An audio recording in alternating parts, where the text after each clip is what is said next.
Good morning बच्चों, आप देख रहे हैं सुनील सर क्लासेस।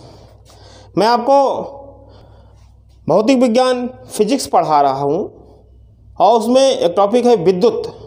बहुत बड़ा खंड है विद्युत।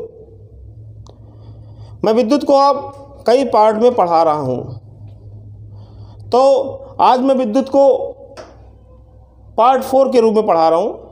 पार्ट 4 है, जिसने पिछली वीडियो ना देखी हो वो देख लेंगे। शुरू से देखने पर ही आपको काफ़ी फ़ायदा मिलेगा, बीच से फ़ायदा नहीं मिल पाएगा। इसलिए जो पीछे की जो वीडियो है उसको ज़रूर आप देखें। तो आज मैं आपको कुछ नए बिंदु के बारे में बताऊंगा। यहाँ पर क्या टॉपिक है, मैंने आपको पीछे बताया था कि आवेश 2 प्रकार के होते हैं। आवेश को इंग्लिश में चार्ज बोलते हैं। 2 प्रकार के होते हैं, ऋण आवेश और धन आवेश, निगेटिव चार्ज और पॉजिटिव चार्ज। तो यहाँ पे एक क्वेश्चन है, सजातीय आवेश। यदि 2 सजातीय आवेश को, सजातीय मतलब एक ही प्रकार के आवेश, जैसे प्लस प्लस ये सजातीय आवेश है, माइनस माइनस ये सजातीय आवेश हैं। जब हम सजातीय आवेश को एक दूसरे के पास रखते हैं तो क्या होता है, चाहे ऋण ऋण हो चाहे प्लस प्लस हो, ये दोनों ही सजातीय आवेश हैं। सजातीय आवेश एक दूसरे को प्रतिकर्षित करते हैं। जब 2 सजातीय आवेश को हम पास रखेंगे तो एक दूसरे को प्रतिकर्षित करेंगे, दूर भेजेंगे। बहुत ही इंपॉर्टेंट पॉइंट है। यदि हम 2 विजातीय आवेश को, प्लस और माइनस को पास पास रखते हैं, 2 आवेश हैं, एक प्लस है एक माइनस है, तो एक दूसरे को आकर्षित करते हैं, एक दूसरे को आकर्षित करते हैं। यदि हम इलेक्ट्रॉन और प्रोटॉन को एक दूसरे के समीप रख दें कुछ दूरी पर, एक इलेक्ट्रॉन और प्रोटॉन, तो एक दूसरे को क्या करेंगे, तो आपका आंसर होगा सर आकर्षित करेंगे। क्यों? क्योंकि प्रोटॉन धन आवेश है और इलेक्ट्रॉन ऋण आवेश है। तो धन आवेश और ऋण आवेश एक दूसरे को आकर्षित करते हैं, आकर्षित करेंगे। इसी तरह यदि हम 2 प्रोटॉन को पास रख दें तो ये प्रतिकर्षित करेंगे, क्योंकि प्रोटॉनों पर धन आवेश होता है, इस पर भी धन आवेश, इस पर भी धन आवेश, तो एक दूसरे को प्रतिकर्षित करेंगे क्योंकि दोनों सजातीय आवेश हैं। इसी तरह 2 इलेक्ट्रॉन को हम पास पास रख दें तो ये भी प्रतिकर्षित करेंगे, क्योंकि दोनों इलेक्ट्रॉन हैं और सजातीय आवेश बनाते हैं। विद्युतीकरण, चार्जिंग बोलते हैं इसको, अर्थात आवेशन, आवेशन भी बोल सकते हो। देखिए, ये विद्युतीकरण है क्या? किसी वस्तु पर आवेश का आ जाना, चार्ज का आ जाना। जब आवेश आ जाता है किसी वस्तु पर तो कहा जाता है पदार्थ विद्युतमय हो गया, इलेक्ट्रिफाइड हो गया।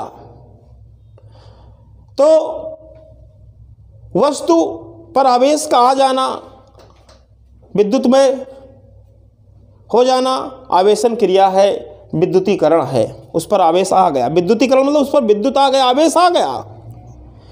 मैंने आपको पीछे बताया था आवेश कैसे आते हैं। जब 2 वस्तु ले लो, उसको रगड़ो, तो एक दूसरे पर विपरीत आवेश आ जाते हैं, एक पर प्लस एक पर माइनस। जैसे कंघा है, उसको आप बाल पर रगड़िए और उसके बाद कागज़ को वो खींच लेता है। इसका मतलब है कि रगड़ने पर उस कंघे में आवेश आ गया, मतलब वो विद्युतमय हो गया, तो वो कागज़ को आकर्षित करने लगता है। तो मैं यहाँ भी ये बताने चाह रहा हूँ कि विद्युतीकरण के लिए कौन उत्तरदायी है, इलेक्ट्रॉन, प्रोटॉन, न्यूट्रॉन। तो विद्युतीकरण के लिए, विद्युतीकरण कैसे होता है ये बिल्कुल साफ है।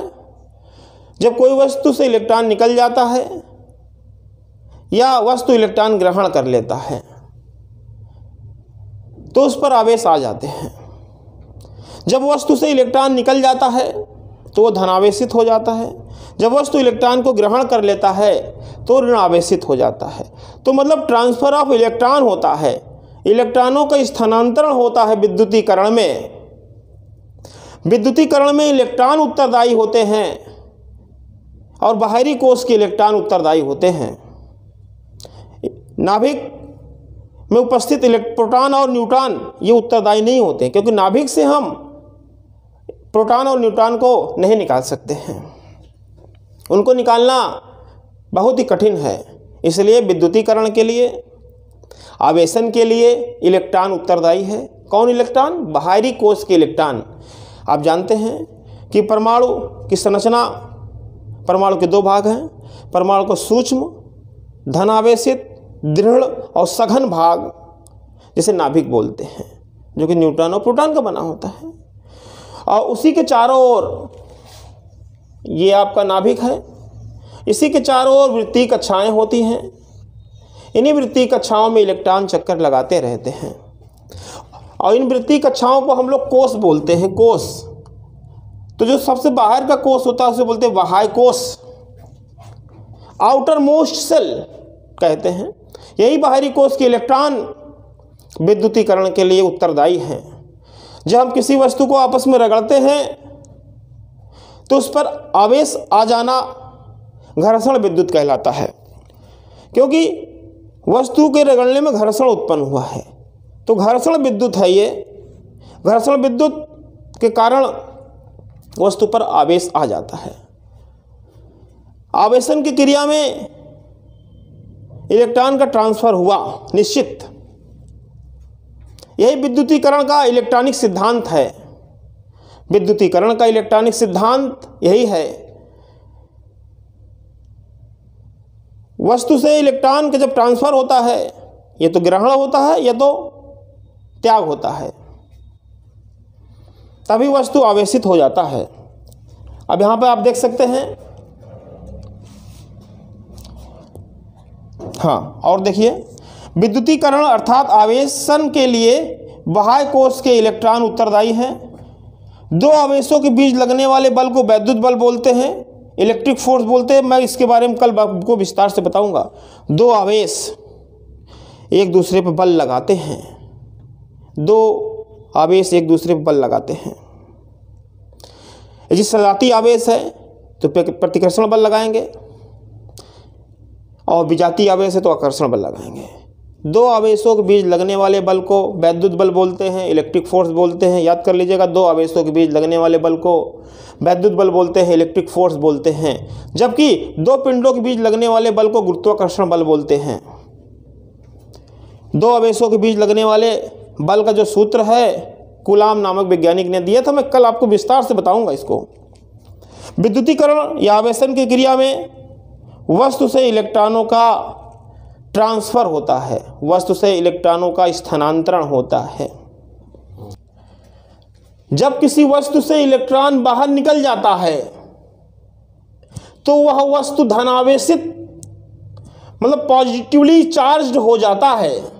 ध्यान रहे, जब किसी वस्तु से इलेक्ट्रॉन निकलेगा तो वह वस्तु धनावेशित हो जाएगी, और जितना इलेक्ट्रॉन वस्तु से निकलता है उस वस्तु पर उतना ही धनावेश आ जाता है।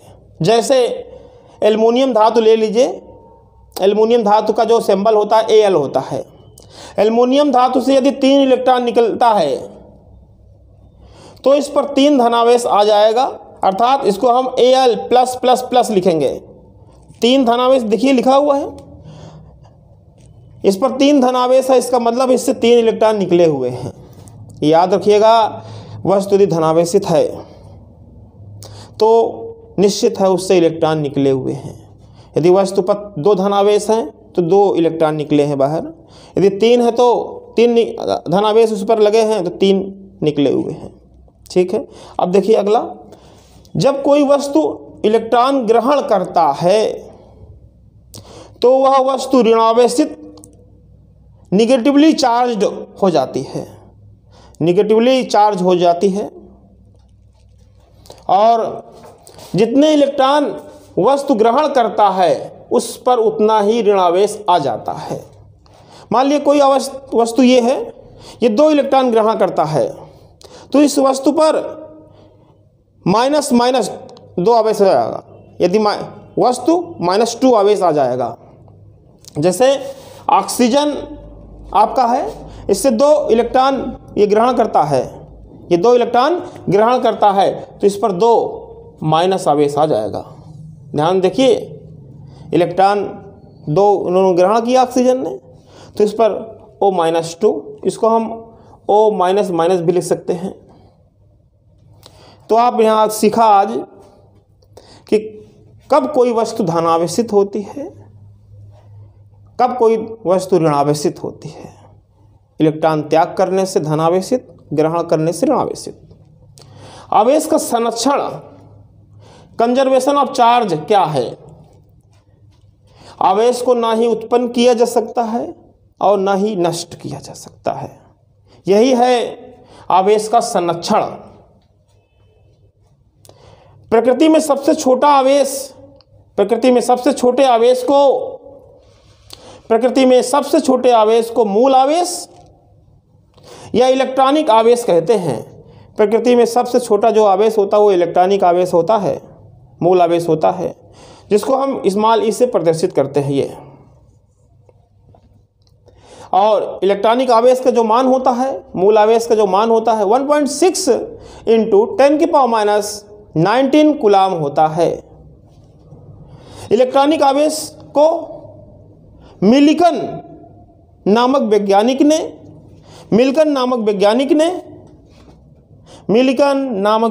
ने आयल ड्रॉप मेथड से मापा था।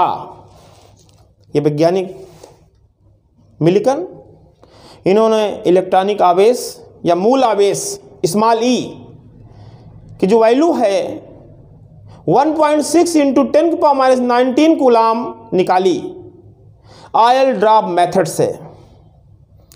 प्रकृति में उपलब्ध जो आवेश हैं, मूल आवेश से छोटा कोई आवेश नहीं उपलब्ध है। मूल आवेश का मान 1.6 इंटू 10⁻19 कूलाम होता है। आज मैंने आपको कई बहुत बेहतरीन पॉइंट बताए हैं।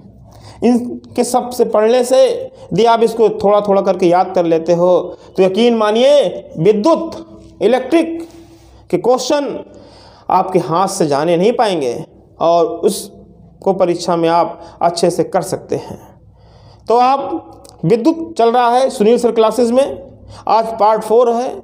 शुरू से समझने के लिए क्लास की सभी वीडियो आप देखें, तब आपको मालूम चलेगा कि विद्युत क्या है। Okay, thank you.